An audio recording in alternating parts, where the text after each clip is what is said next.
apa yang dilakukan oleh Immanuel Ebenezer dari perspektif silaturahim itu baik. Ya sudah, pokoknya silaturahim itu baik. Kita tidak memungkiri itu.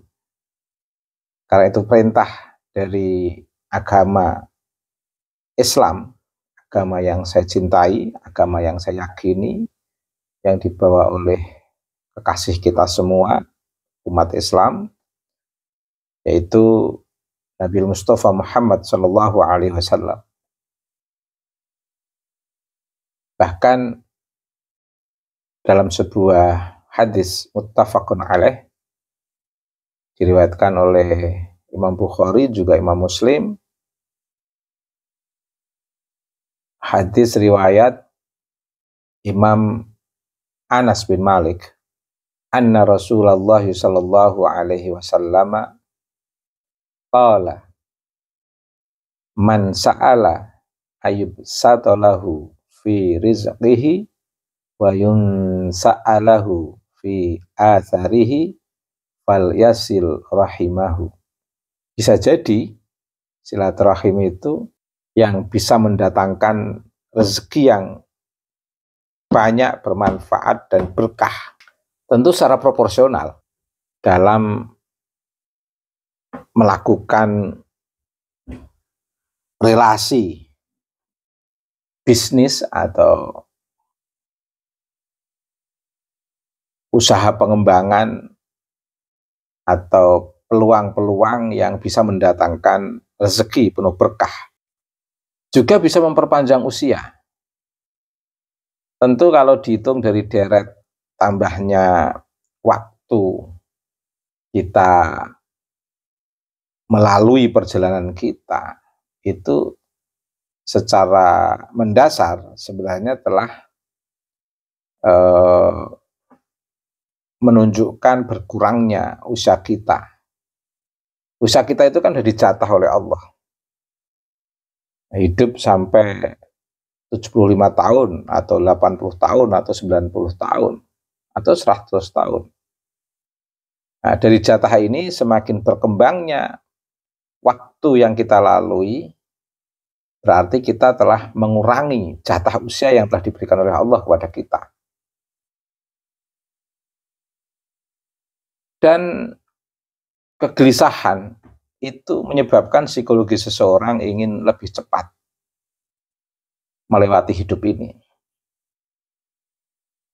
Sebaliknya, kalau orang itu bahagia, senang, itu ada suasana psikologis yang dia merasa ingin hidup 1000 tahun lagi, seperti sajaannya Khairil Anwar itu.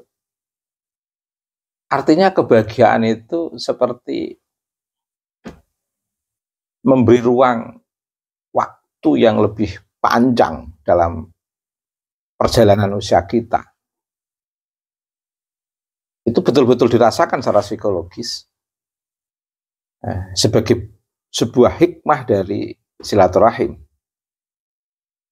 Sehingga kita semua bisa membuktikan secara empiris dan terukur, rasional. Kalau kita sedang sedih, gundah gulana, terasa waktu yang sangat singkat telah kita lalui, kita gunakan untuk bersilaturahim. Itu seperti kita ada kesempatan yang lebih banyak lagi menikmati hidup ini. Dan itulah kualitas dari sebuah perjalanan usia kita, perjalanan hidup kita. Karenanya itu penting, waliyasil rahimahu itu penting. Silaturahim Immanuel Ebenezer itu mendapatkan banyak respon yang beragam. Itu sebagai sebuah fenomena pejabat negara, Wamenaker Immanuel Ebenezer yang kurang baik. Karena pejabat negara itu mendatangi tokoh. Itu adalah tokoh yang memiliki model. Memiliki model yang baik dan bisa menjadi modeling yang baik. Bisa menjadi percontohan yang baik. Karena siapapun yang menjadi tokoh yang didatangi oleh seorang pemimpin itu akan menandai sejarah, menandai masyarakat, menjadi penanda keutamaan, kebenaran, nilai-nilai yang merangkum sebuah sistem kebudayaan yang bisa menjadi pedoman, patokan masyarakat. Itu tokoh. Nah, kalau pejabat pemerintah mendatangi tokoh dengan model dalam tanda kutip yang kurang baik, itu akan menunjukkan kompas atau arah kepada masyarakat untuk bercermin kepada sosok yang kurang baik. Lebih-lebih dalam konteks kehidupan berbangsa dan bernegara. Katakan secara person sebagai khalifah Allah di muka bumi. Katakan Rizik Syihab itu baik, adalah sosok yang baik, seorang hamba Allah yang kokoh dalam membangun hubungan suci dengan Allah. Tetapi yang menjadi pertanyaan, apakah kebaikan kepada Allah, artinya prinsip tauhid yang kuat kepada Allah, apakah berdampak pada wilayah kemanusiaan atau tidak? Ini kan persoalan. Nilai kemanusiaan itu artinya apa? Menjunjung eksistensi manusia di tengah kehidupan ini betul-betul merespon kemanusiaan di luar kemanusiaan yang melekat pada diri seseorang itu dengan cara yang manusiawi. Artinya begini, setiap individu itu punya prinsip kemanusiaan yang akan dia pertahankan. Tapi tidak semua orang punya sikap yang manusiawi terhadap nilai-nilai kemanusiaan orang lain di tengah eksistensinya masing-masing.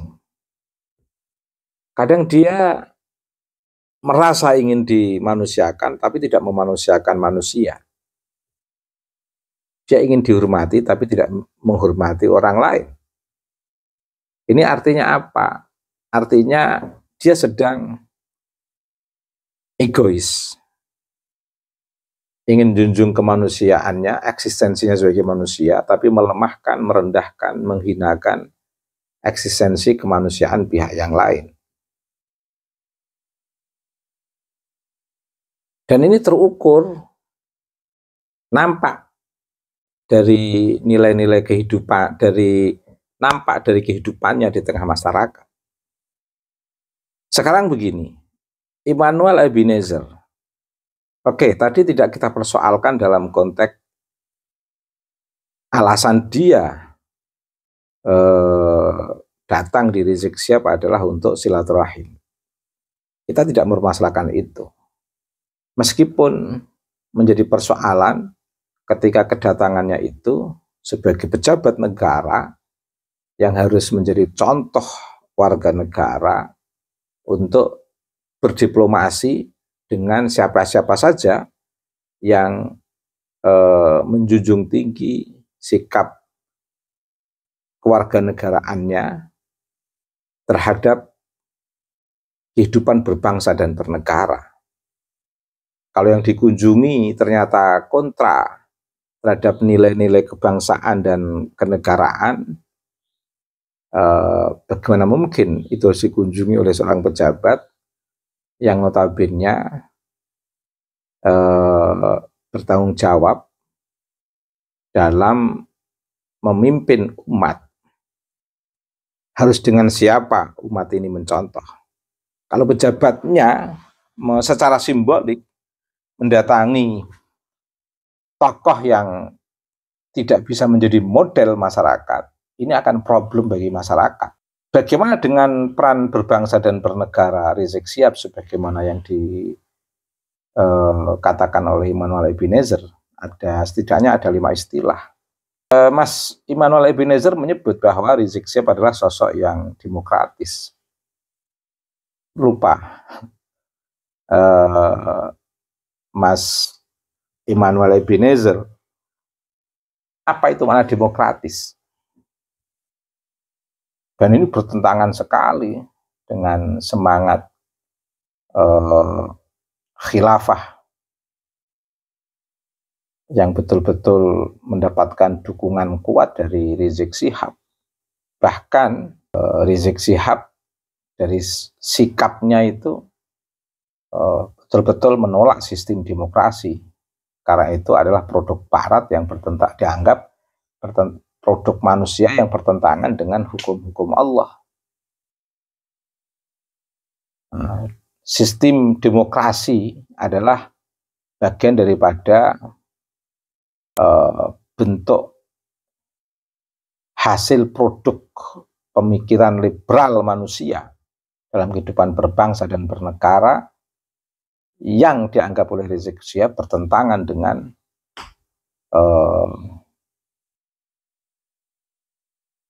teks yang dia pahami secara sepihak. Pertanyaannya, demokratiskah itu? Tentu tidak.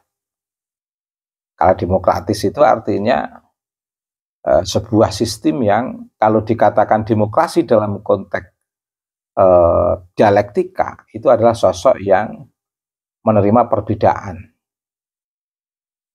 dan terbuka dalam merefleksikan sikap, menjawab, memahami, memandang sebuah fenomena, itu terbuka, adalah sikap-sikap yang terbuka, memungkinkan menerima perbedaan dari beberapa pihak. Yang kedua, demokratis dalam konteks sebuah keputusan dalam kehidupan berbangsa dan bernegara itu adalah keputusan yang diambil dari rakyat, oleh rakyat, dan untuk rakyat. Pertanyaannya, bagaimana pemahaman Rizik Syihab terhadap konsep demokrasi dalam konteks kehidupan berbangsa dan bernegara? Sudahkah dari rakyat, oleh rakyat, dan untuk rakyat? Bukankah untuk golongannya sendiri, kelompoknya sendiri, klannya sendiri, yang sekarang ini telah membuat berang dan marahnya Rizik Syihab karena ada kelompok yang mencoba membuka kedok tentang kenasaban dari klan Rizik Syihab yang diintisabkan kepada Nabi Muhammad SAW, dan bikin ramai sekarang ini. Kalau Rizik Syihab seorang demokratis, tentu akan menjawab tesis dengan cara yang demokratis. Tesis dijawab dengan tesis, ilmu dijawab dengan ilmu. Apakah Rizik Syihab demokratis? Saya kira tidak. Karena merespon tesis dengan cara marah, emosi, memprovokasi.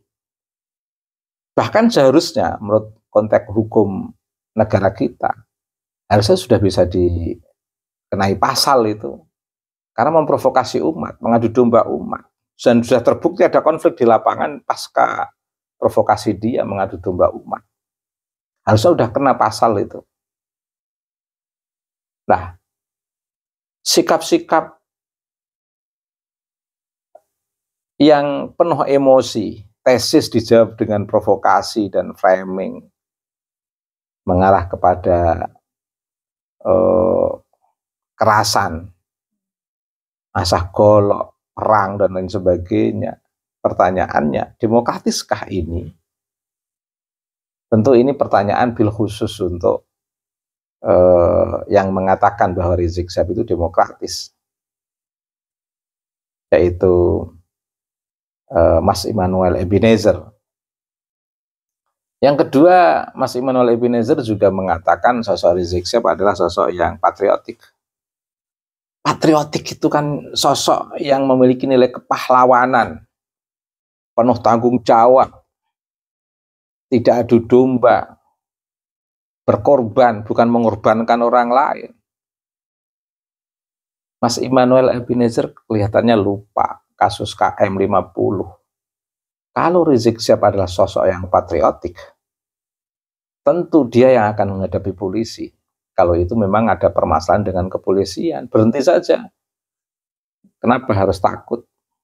Sejak dari rumah aja, sejak sebelum keluar dari rumah. Tahu kalau ada yang ngikutin, berhenti aja, ditemui aja yang ngikutin. Jangan kemudian melepaskan anak buah untuk perang dengan kepolisian. Kalau memang peristiwa peperangan itu terjadi, saya sendiri nggak tahu. Tapi paling tidak telah diberitakan bahwa di situ ada baku tembak antara pengawal Rizik Syihab dengan pihak kepolisian. Duduk persoalannya wallahu a'lam. Tapi paling tidak di situ ada korban yang notabene orang yang dianggap mengawal Rizik Syihab. Kenapa nggak diselesaikan secara patriotik sebagai sebuah resolusi yang tidak mengorbankan nyawa manusia?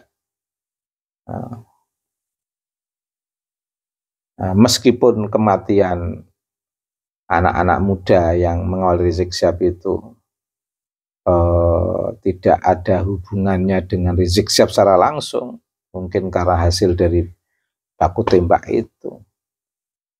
Tapi peristiwa itu kan dalam suasana mengawal Rizik Syihab. Mengapa Rizik Syihab tidak punya inisiatif untuk menghentikan itu secara patriotik? Biar bagaimana itu tidak terjadi. Fenomena ini kan menunjukkan Rizik Syihab itu bukan sosok yang patriotik.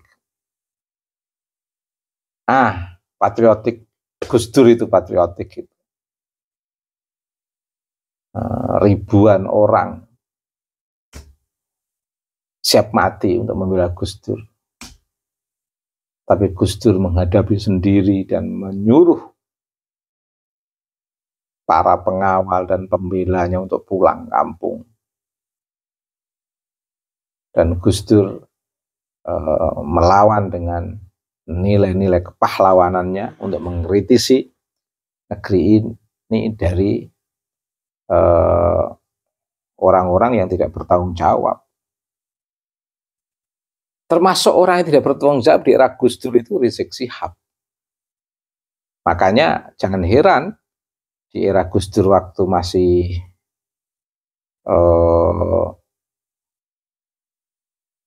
dalam kiprah-kiprahnya, beliau pernah menegaskan, tangkap itu Rizik Syihab, lagi-lagi dia.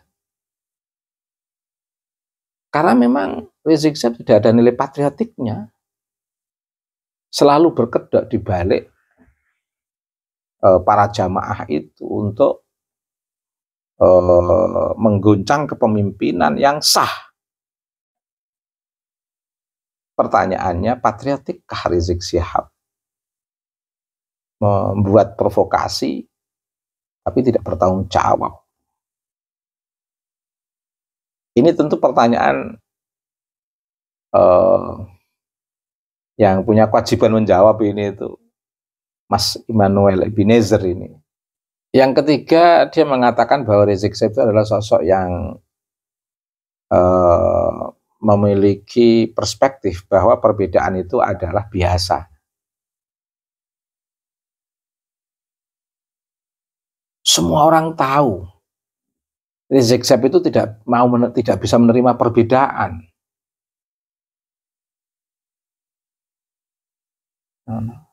Jelas-jelas dengan yang benar saja dia tidak mengakui bagaimana dikatakan menerima perbedaan. Tesis Kiai Imad itu sudah sangat kuat membongkar kedustaan Robitoh mengeluarkan sertifikat kenasaban para habaib yang diintisabkan kepada Nabi, dan itu menjadi instrumen Rizik Syihab untuk membangun imam besar yang menguatkan gerakan-gerakan politik Rizik Syihab yang tidak demokratis dan tidak menerima perbedaan. Tesis dijawab dengan peperangan, tesis dijawab dengan provokasi asah golok. Itu apakah menerima perbedaan? Sangat tidak.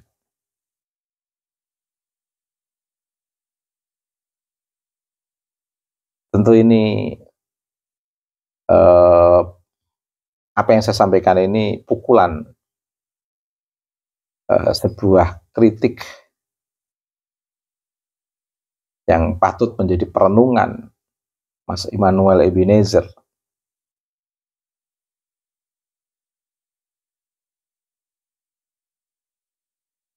Bahkan Mas Immanuel Ebenezer mengatakan tidak percaya kalau Rizik Syihab itu radikal.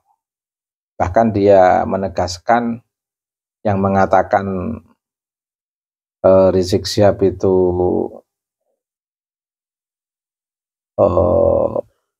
radikal terjawab dengan kedatangan dia di Rizik Syihab. Ternyata dia menyaksikan Rizik Syihab adalah seorang demokratis.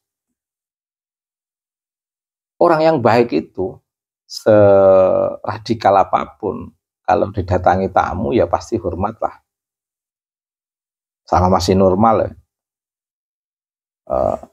Tapi kan kemungkinan yang kedua, kebaikan Rizik Syihab didatangi Mas Immanuel Ebenezer itu kan karena dalam posisi terpepet menghadapi fenomena diskursus nasab yang masyarakat sudah tahu semua.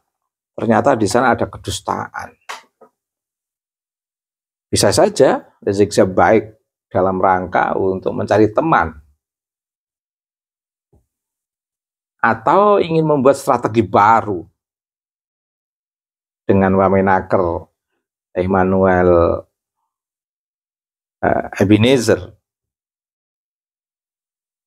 Tapi kalau kemudian hanya silaturahim yang hitungan jam begitu singkat, kemudian harus menghapus radikalisme Rizik Syihab yang selama ini telah dia bangun di negeri ini, tentu simpulan Mas Immanuel Ebenezer sangat tergesa-gesa.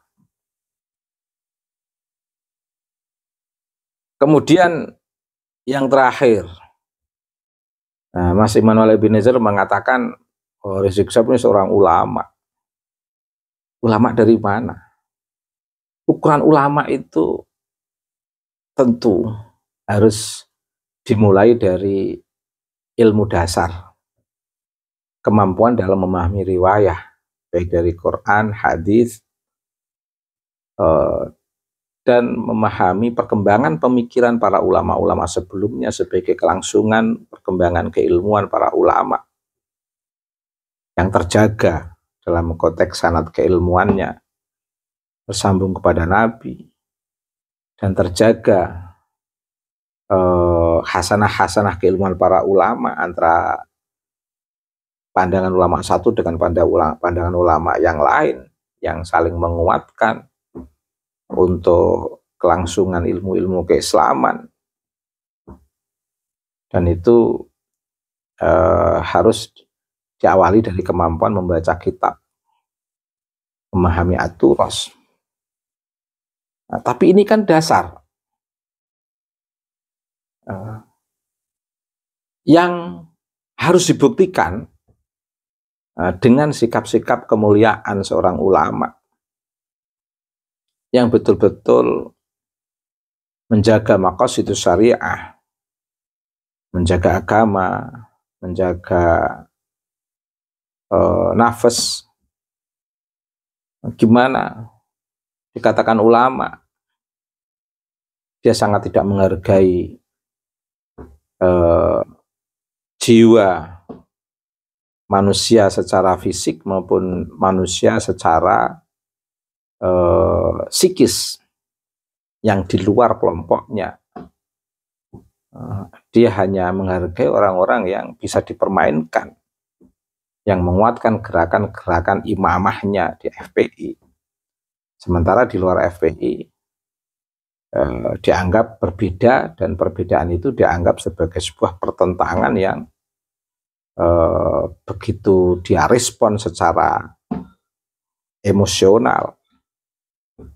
Bagaimana kasus membaca Al-Quran dengan lagam Jawa, emosinya yang membara? Bagaimana dengan sikap-sikap Gus Dur? Bahkan pernah mengajak mubalah Gus Dur. Cacian dia pada Gus Dur itu kan cacian yang tidak manusiawi, tidak menghargai Gus Dur sebagai khalifah Allah, sebagai hamba Allah yang penuh eksistensi, baik secara fisik maupun secara psikis. Dia sangat mencaci, tidak menghargai kemanusiaan, tidak menghargai jiwa dalam konteks fisik maupun dalam konteks psikis dari seorang manusia. Ulamakah itu? Ya bukan, Rizik Syihab bukan ulama. Menghargai akal, mempotensikan akal. Tesis itu bagian daripada produk akal yang didasarkan kepada konsep atau teori-teori yang bisa diterima baik dari sisi kajian naturos maupun dari nalar empiris atau hal-hal yang historis. Tapi Gus Dur Rizik Syihab tidak memahami arti pentingnya kerja nalar dalam membuat tesis yang dibuat oleh Kiai Iman. Nah, justru tesis dia jawab dengan emosi. Menjaga nalarkah itu? Tidak. Bahkan banyak orang-orang yang dipermainkan nalarnya, seolah-olah para pengikutnya itu tidak ada ruang dan kesempatan untuk berpikir. Semua yang dikatakan Rizik Syihab itu adalah benar. Tidak ada kompromi di sana, tidak ada dialektika di sana. Ulamakah itu? Bukan. Menjaga harta, ya mungkin standar lah, masih bisa dipahami. Kemudian menjaga harkat dan martabat umat manusia, dia itu sangat tajam dalam membela kelompoknya, harkat martabat kelompoknya. Bagaimana dia semangat membela para pemuda yang meninggal di KM 50. Tapi tidak semangat dalam menjaga potensi generasi-generasi muda yang cerdas, secara universal, tidak hanya untuk kelompoknya sendiri. Jadi ulama itu yang paling sederhana, memandang manusia itu dengan ainur rahmah, memandang alam ini dengan perspektif relasi suci kosmologis. Kalau relasi Rizik Syihab dengan Allah standar, hampir semua manusia pasti baik dengan Allah, lawang seorang hamba, itu fitrah. Tapi nanti kan ketauhidan itu akan diuji, akan divalidasi dengan relasinya dengan manusia. Kekuatan tauhid seseorang itu akan berdampak kepada nilai kemanusiaan seseorang. Kalau orang dikatakan tauhidnya kuat, tapi nilai kemanusiaannya rendah, itu sebenarnya rendah nilai ketauhidannya. Ada nilai-nilai kemanusiaan yang sangat tidak dihargai oleh Rizik Syihab, bahkan merendahkan.